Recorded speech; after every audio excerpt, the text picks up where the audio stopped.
Okay, this one I wrote especially for Mom Pipa, my mom. She's my woman crush Wednesday for today. I don't know what's the day, I think the 8th or whatsoever.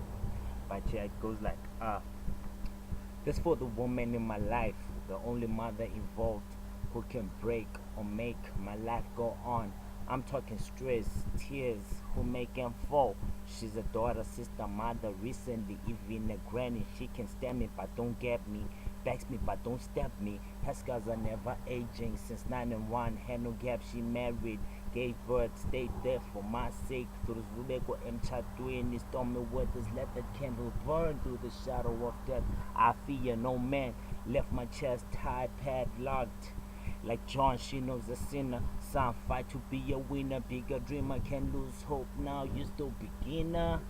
Man, she takes it like my dapper face, one step at a time. Tables will keep on turning. Follow my body and get up. Don't cry over a squash poo. We need my honey.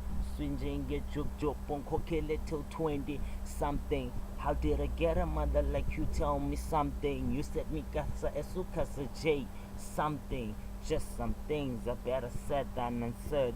Pray than just cursed. My mama.